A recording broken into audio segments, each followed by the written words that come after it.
Bonjour et bienvenue dans cette nouvelle vidéo de blogcoursapie.com.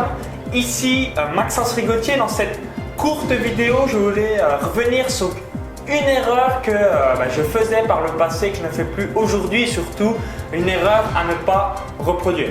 Parce que si vous courez donc soit des cross-country ou alors des courses de trail en montagne ou toute course où vous avez donc, des montées et des descentes, vous savez donc comme moi qu'il y a une catégorie de coureurs qui sont tout simplement des grimpeurs et une autre catégorie de coureurs qui sont des descendeurs. C'est-à-dire que grosso modo c'est assez difficile d'être un excellent grimpeur et en même temps un excellent descendeur. On est souvent en tendance plus soit grimpeur ou soit plus descendeur. Et moi par exemple, je fais partie plutôt de la catégorie grimpeur, donc j'arrive à gagner pas mal de temps par rapport aux autres participants en montée, mais par contre malheureusement je perds énormément de temps en descente. Donc si vous aussi vous êtes comme moi, vous êtes plus grimpeur que descendeur, tout simplement, donc quelle était l'erreur que je fais en descente et à ne pas reproduire, c'est de descendre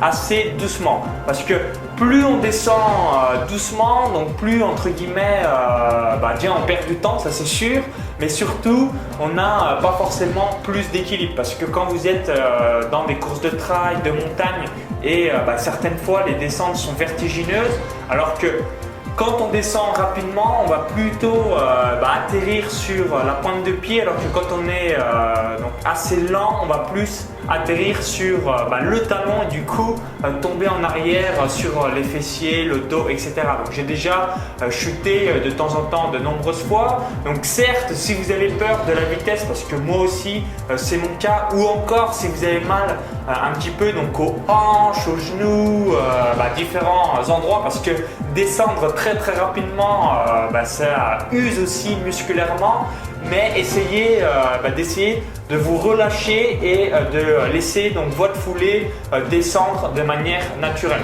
et ne pas mettre en place un petit peu un système de frein qui vous tire vers l'arrière et surtout va vous enclencher de nombreuses chutes que vous auriez pu éviter.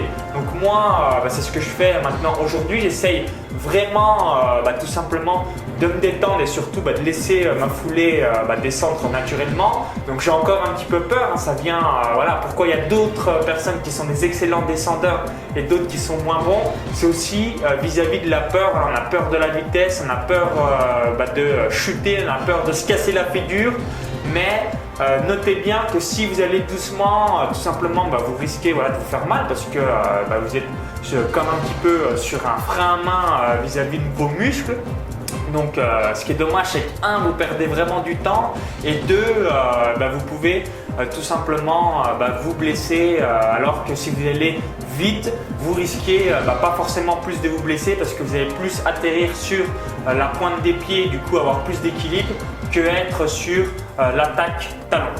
Donc voici une erreur que je faisais par le passé, j'essaye de corriger, donc c'est peut-être votre cas aujourd'hui. Ça vous permettra tout simplement de vous éviter de nombreuses chutes, ça vous évitera également de perdre plus de temps que vous avez pu perdre par le passé, comme moi, ce qui m'est arrivé par de nombreuses reprises.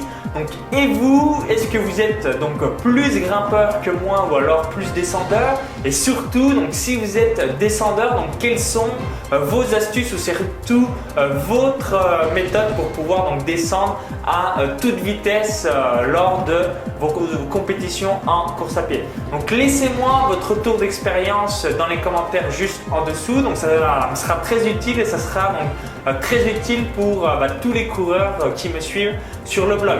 Donc merci d'avoir suivi cette vidéo. Donc maintenant cliquez sur le lien qui s'affiche à l'intérieur de la vidéo YouTube. Vous allez donc être redirigé vers mon blog qui s'appelle blogcoursapie.com et donc du coup découvrir d'autres conseils en vidéo. À bientôt!